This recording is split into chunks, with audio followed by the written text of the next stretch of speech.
Þá verða greidd atkvæði síðari málsgreinina, það er að segja þingrof og kosningar, og hefst nú atkvæðagreiðslan. Atkvæðagreiðslan er hafin. Atkvæðagreiðslan er hafin.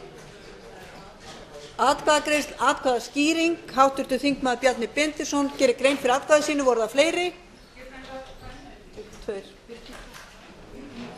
Forseti biður háttvirta þingmönnum að gefa merki sem ætla að gera grein fyrir atkvæði sínu. Frú forseti, það er óaðskiljanlegur hluti tillögu okkar vantraust á ríkisstjórnina að gengið verði til kosninga. Vegna þess að við viljum að þjóðin fái að kjósa framtíðina. Árið 2009 var kosið fortíðina. Nú er það svo að í umræðu kosningar þá hefur stjórnarliðum og reyndar sumum í stjórnarandstöðu orðið mjög tíðrætt stöðu Sjálfstæðisflokksins. En er það ekki augljóst að ef þeir sem hæst hafa talað vonda stöðu Sjálfstæðisflokksins, slæma fortíð hans, það að allt það sem Sjálfstæðisflokkurinn á að hafa á samviskunni, að þá myndi þetta sama fólk fagna því að fá kosningar.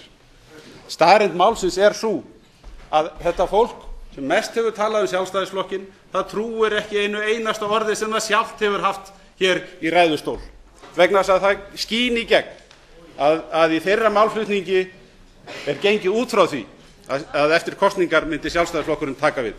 Og ég verð reyndar að lýsa furðu minni á því að háttvirtir þingmenn hreyfingarinnar hyggist ekki styðja þessa tillögu vegna þess að þeir eru einmitt sækja vald sitt til kjósenda og hafa alltaf lagt á það áherslu. Forseti hvetur háttvirta þingmenn til að virða tímamörk.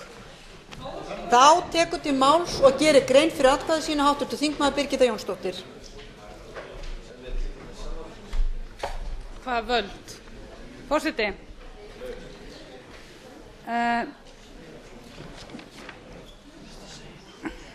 Ég mæli ekki með því að þingrof verði samþykkt því að það er einfaldlega sett til höfuðs stjórnarskrárbreytingum og almennum lýðræðisumbótum sem og umbótum á kvótakerfinu. Og ég legg því til að við lítum á þingrof sem möguleika og í eðlilegra samhengi við þjóðaratkvæðagreiðsluna og stjórnarskrárbreytingar. Mér finnst ekki tímabært að kalla eftir þingrofi hér í dag. Þá gerir grein fyrir atkvæði sínu háttvirtur þingmaður Sif Friðleifsdóttir.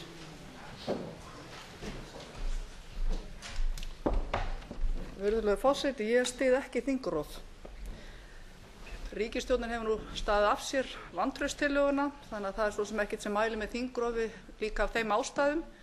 En þó ríkisstjórnin hefði fallið, þá hefði ég ekki stutt þingrof.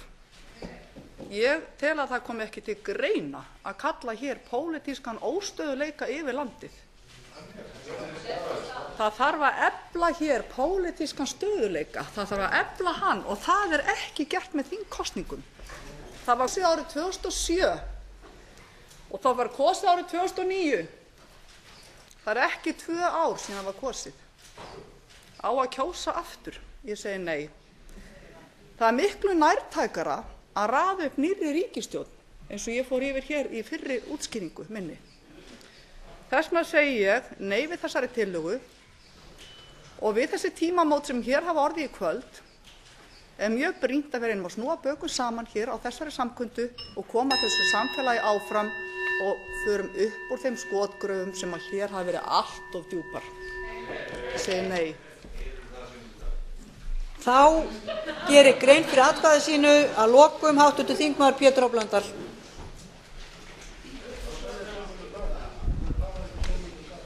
Frú forseti, ríkisstjórn sem hangir saman á því lími að henni er illa við Sjálfstæðisflokkinn og óttast hann, hefur engar hugsjónir sjálf, það gengur náttúrulega ekki upp. Þannig að það er skýringin á því að hér er svo mikil óreiða í þessu landi. Síðustu helgi fóru fram kosningar og þá kom í ljós að þjóðin hafnaði því sem meirihluti Alþingis hafði samþykkt með 44 atkvæðum og þess vegna er nauðsyn að þingmenn fái endurnýjað umboð frá kjósendum.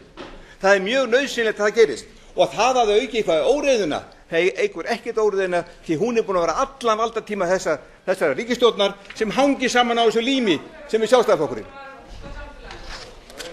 Atkvæðagreiðslunni er lokið. Síðari málsgreinin er felld með 36 atkvæðum gegn 22. 5 greiða ekki atkvæði.